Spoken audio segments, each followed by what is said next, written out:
नमस्कार दोस्तों, अगर आपने दिल्ली कैपिटल्स और रॉयल चैलेंजर्स बेंगलुरु के बीच खेला गया आईपीएल 2026 का 39वां मुकाबला देखा तो आप समझ ही गए होंगे कि ये मैच सिर्फ एक मुकाबला नहीं बल्कि गेंदबाजों का पूरा जलवा था। अरुण जेटली स्टेडियम में खेले गए इस हाई वोल्टेज मैच में आरसीबी के कप्तान रजत पाटीदार ने टॉस जीतकर पहले गेंदबाजी करने का फैसला लिया और यही फैसला आगे चलकर मैच का सबसे बड़ा टर्निंग पॉइंट साबित हुआ, क्योंकि शुरुआत से ही बेंगलुरु के गेंदबाजों ने दिल्ली को संभलने का कोई मौका नहीं दिया। लेकिन वीडियो को आगे शुरू करने से पहले एक छोटी सी रिक्वेस्ट है। अगर आपको ऐसी ही डिटेल वाली मैच एनालिसिस पसंद आती है तो वीडियो को एक लाइक जरूर करें, चैनल को सब्सक्राइब कर लें और कमेंट करके जरूर बताएं कि आप किस टीम को सपोर्ट कर रहे हैं। चलिए दोस्तों, अब बिना देर किए शुरू करते हैं इस रोमांचक मुकाबले की पूरी कहानी। दिल्ली की तरफ से ओपनिंग करने उतरे केएल राहुल और साहिल पारख, लेकिन पहला ही ओवर भुवनेश्वर कुमार ने खतरनाक बना दिया। दूसरी गेंद पर तेज यॉर्कर डालते हुए उन्होंने साहिल पारख को क्लीन बोल्ड कर दिया, खाता भी नहीं खुला। इस ओवर में सिर्फ 2 रन आए। दूसरे ओवर में जोश हेजलवुड ने कहर बरपाया। पहली गेंद पर केएल राहुल को 1 रन पर विकेटकीपर जितेश शर्मा के हाथों कैच करवाया और अगली ही गेंद पर समीर रिजवी को भी 0 पर चलता किया। 2 ओवर के अंदर दिल्ली 3 विकेट खोकर पूरी तरह बैकफुट पर आ गई। तीसरे ओवर में ट्रिस्टन स्टब्स ने पहली गेंद पर चौका लगाकर उम्मीद जगाई, लेकिन भुवनेश्वर कुमार में तुरंत वापसी करते हुए उन्हें स्लिप में देवदत्त पडिक्कल के हाथों कैच करा दिया।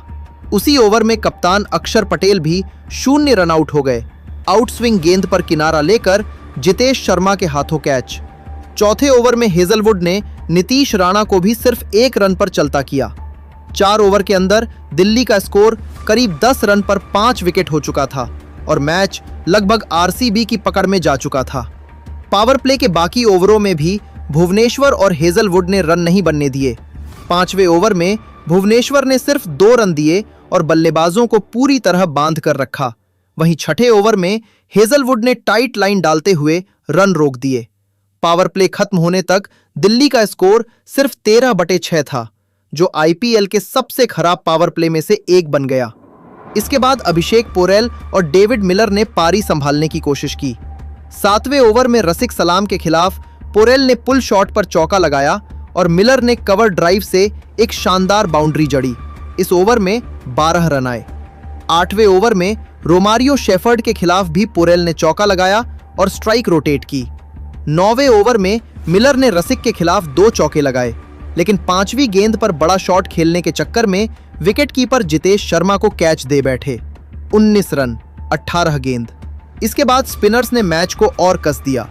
सुयश शर्मा और कृणाल पांड्या ने रन गति पर पूरी तरह ब्रेक लगा दिया।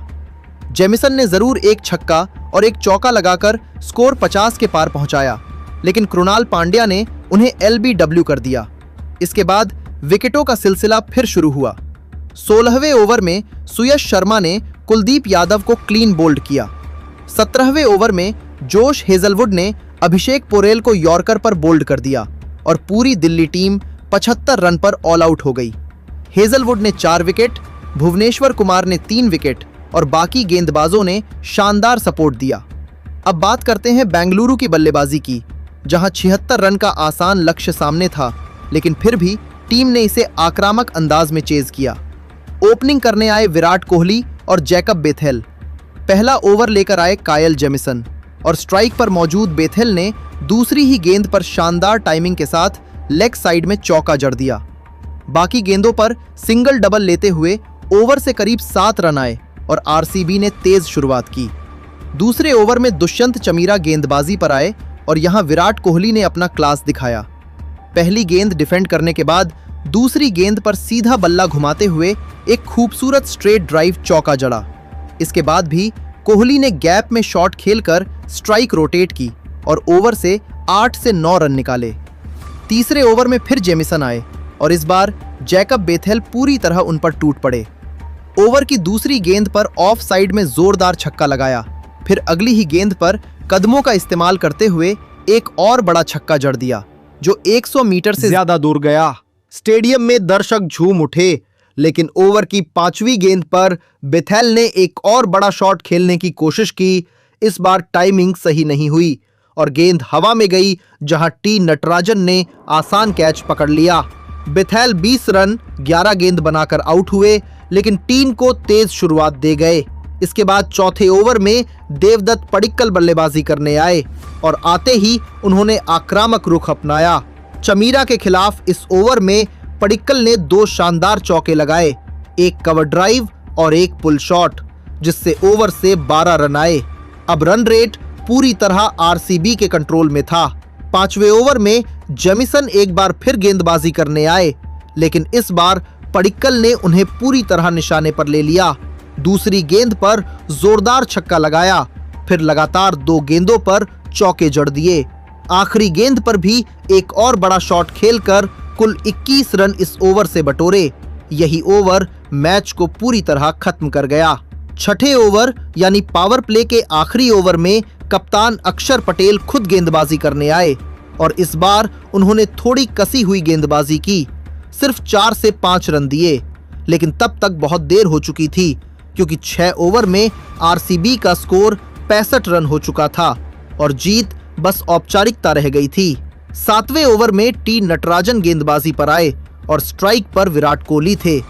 कोहली ने आराम से गैप में शॉट खेलते हुए जरूरी रन पूरे किए और आरसीबी को 9 विकेट से शानदार जीत दिला दी। तो दोस्तों, इस मुकाबले में आरसीबी की गेंदबाजी ने पहले दिल्ली को पूरी तरह तोड़ दिया और फिर बल्लेबाजों, खासतौर पर बेथेल और पडिक्कल ने तेज शुरुआत देकर मैच को एक तरफा बना दिया, जबकि विराट कोहली ने अंत तक टिककर मैच खत्म किया।